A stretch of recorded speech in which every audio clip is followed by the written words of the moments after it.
Hi, ഇന്ന് NCLEX റിവ്യൂവിൽ നമുക്ക് ഹേർസ്പ്രിങ്സ് ഡിസീസിനെ കുറിച്ച് ഡിസ്കസ് ചെയ്യാം. ഹേർസ്പ്രിങ്സ് ഡിസീസ് എന്നാൽ ഒരു കൺജനൈറ്റൽ ബർത്ത് ഡിഫക്റ്റ് ആണ്.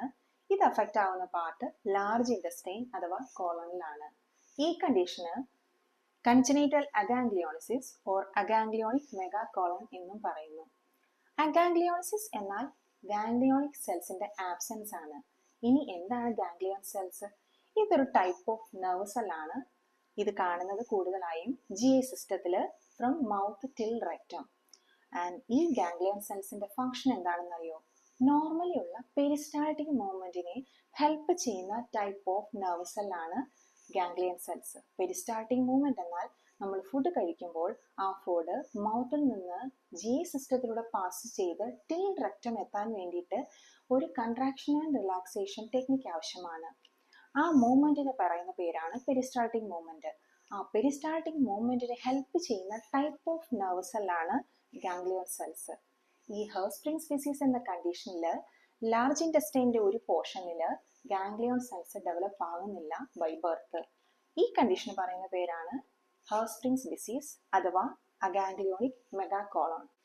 ഇത് യൂഷ്വലി അഫക്റ്റ് ചെയ്യുന്നത് സിഗ്മോയിഡ് കോളന് ശേഷം ടിൽ റെക്ടം വരെയുള്ള ഈ പോർഷനെയാണ്. അതുകൊണ്ട് തന്നെ ഈ പോർഷൻ സ്റ്റിഫ് ആകുന്നു, കൺട്രാക്ട് ചെയ്യാനോ റിലാക്സ് ചെയ്യാനോ കഴിയാണ്ടാവുന്നു. അപ്പോൾ നോർമലി ഫീസസ് അഥവാ സ്റ്റൂൾ സിഗ്മോയിഡ് കോളൻ വരെ എത്തുകയും അവിടെ നിന്ന് റെക്ടത്തിലേക്ക് പാസ് ചെയ്യാൻ കഴിയാണ്ട് ആ സിഗ്മോയിഡ് കോളന് തന്നെ ഓക്കുപൈ ചെയ്യുകയും ആ സിഗ്മോയിഡ് കോളൻ എൻലാർജ് ആകാനും സ്വോളൻ ആകാനും ഈവൻ ഇൻഫെക്റ്റഡ് ആകാനുമുള്ള ചാൻസ് ഉണ്ട്. സോ ഈ കണ്ടീഷൻ മെക്കാനിക്കലി ഇൻറ്റസ്റ്റൈനൽ മൂവ്മെന്റിനെ ഒബ്സ്ട്രക്റ്റ് ചെയ്യുന്നു. ഇനി അസസ്മെന്റ്സ് നോക്കാം. ന്യൂബോണിൽ failure to pass meconium. Meconium എന്ന് പറയുന്നത് ന്യൂബോൺ പാസ് ചെയ്യുന്ന ഇനിഷ്യൽ സ്റ്റൂൾ ആണ്. ഇവിടെ ഒബ്സ്ട്രക്ഷൻ ഉള്ളതുകൊണ്ട് തന്നെ ന്യൂബോണിന് സ്റ്റൂൾ പാസ് ചെയ്യാൻ ബുദ്ധിമുട്ടാവുന്നു. അതുകൊണ്ട് തന്നെ കുട്ടിയുടെ അബ്ഡോമൻ ഡിസ്റ്റൻഡ് ആയിട്ടിരിക്കുന്നു. ഇങ്ങനെ ഡിസ്റ്റൻഡ് ആയിട്ടിരിക്കുന്നത് കൊണ്ടും സ്റ്റൂൾ പാസ് ചെയ്യാൻ കഴിയാത്തത് കൊണ്ടും കുട്ടിക്ക് റെഫ്യൂസൽ ടു സക്കാണ്, അതായത് കുട്ടിക്ക് ഫീഡ് എടുക്കാൻ വിശപ്പ് തോന്നുന്നില്ല. ബൈൽ സ്റ്റെയിൻഡ് വോമിറ്റസ്, അതായത് ഇൻറ്റസ്റ്റൈനിൽ ഏതെങ്കിലും ഒരു പാർട്ടിൽ ഒബ്സ്ട്രക്ഷൻ ഉണ്ട് എങ്കിൽ ബൈൽ റിഗർജിറ്റേറ്റ് ബാക്ക് ചെയ്ത് സ്റ്റൊമക്കിലെത്താനും അത് വോമിറ്റസിലൂടെ പുറത്തെത്താനും ചാൻസ് ഉണ്ട്.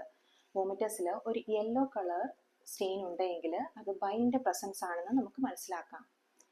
ഇനി ചിൽഡ്രനിൽ assessment failure to gain weight. കുട്ടിക്ക് ഫീഡ് നന്നായി എടുക്കാൻ കഴിയാത്തത് കൊണ്ട് തന്നെ വെയിറ്റ് ഗെയിൻ ഡിഫിക്കൽട്ട് ആണ്. അബ്ഡോമൻ ഡിസ്റ്റൻഡ് ആയിട്ട് തോന്നുന്നു, വോമിറ്റിംഗ് ഉണ്ടാവാനുള്ള ചാൻസ് ഉണ്ട്. അതുപോലെ തന്നെ കോൺസ്റ്റിപ്പേഷൻ ഓൾട്ടർനേറ്റിംഗ് വിത്ത് ഡയേറിയ. കൂടുതലായും കോൺസ്റ്റിപ്പേഷൻ ആണ് കാണാറ്. ഇൻ കേസ് റെയർ ആയിട്ട് ഡയേറിയയും കാണാറുണ്ട്. Ribbon like foul smelling stool. Normally സ്റ്റൂളിന് റൗണ്ട് ഷേപ്പ് കിട്ടുന്നത് അത് സിഗ്മോയിഡ് കോളോണിലൂടെയും റെക്ടത്തിലൂടെയും പാസ് ചെയ്യുമ്പോഴാണ്. ഇവിടെ ഈ S shaped sigmoid colon swollen ആയിരിക്കുന്നു. അതുകൊണ്ട് തന്നെ അവിടെ നിന്ന് പാസ് ചെയ്യുന്ന സ്റ്റൂൾ ഇൻ കേസ് ഈ ഏരിയയിലൂടെ, ഈ നോ ഗാംഗ്ലിയോണിക് ഏരിയയിലൂടെ പാസ് ചെയ്താൽ പോലും അതിന് നോർമലി ഉള്ള സ്റ്റൂളിന്റെ ഷേപ്പ് കിട്ടുന്നില്ല. കാരണം ഈ പാർട്ട് സ്റ്റിഫാണ്. അതുകൊണ്ട് തന്നെ കുട്ടി സ്റ്റൂൾ പാസ് ചെയ്യുമ്പോൾ അതൊരു റിബൺ ലൈക്ക് ഷേപ്പിലായിരിക്കും. അതുപോലെ തന്നെ ഈ സിഗ്മോയിഡ് കോളൻ ഏരിയ ഇൻഫെക്റ്റഡ് ആയതുകൊണ്ട് ആ സ്റ്റൂളിന് ഫൗൾ സ്മെല്ലും ഉണ്ടാവാൻ ചാൻസ് ഉണ്ട്. ഡയഗ്നോസിസ്: റെക്ടൽ ബയോപ്സി ചെയ്യുമ്പോൾ അവിടെ ഗാംഗ്ലിയോണിക് സെൽസിന്റെ ആബ്സെൻസ് കാണാൻ കഴിയും. ഇന്റർവെൻഷൻ: സ്റ്റൂൾ സോഫ്റ്റ്നേഴ്സ് സിവിയർ കോൺസ്റ്റിപ്പേഷനെ റിലീവ് ചെയ്യാൻ വേണ്ടി കൊടുക്കുന്നു. റെക്ടൽ ഇറിഗേഷൻ ചെയ്യുന്നു. ഡീകംപ്രഷൻ, നേസോ ഗ്യാസ്ട്രിക് ട്യൂബ് ഉപയോഗിച്ച് ഡീകംപ്രഷൻ ചെയ്യുന്നു. അബ്ഡോമിനൽ ഗർത്ത് ഫ്രീക്വന്റ് ആയിട്ട് മോണിറ്റർ ചെയ്യുക. Low fibre high calorie high protein diet. High calorie high protein diet കൊടുക്കുന്നത് കുട്ടിക്ക് ഡിലേഡ് ഗ്രോത്ത് ഉള്ളത് കൊണ്ടാണ്.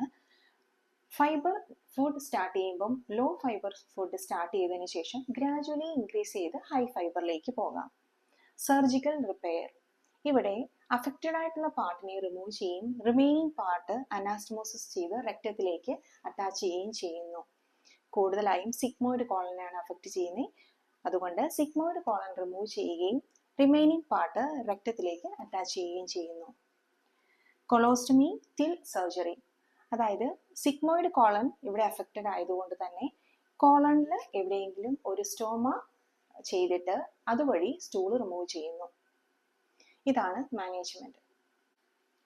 വീഡിയോ എല്ലാവർക്കും ഇഷ്ടമായി എന്ന് വിശ്വസിക്കുന്നു. ഇഷ്ടമായാൽ ലൈക്ക് ചെയ്യാനും ഷെയർ ചെയ്യാനും സബ്സ്ക്രൈബ് ചെയ്യാനും മറക്കരുത്.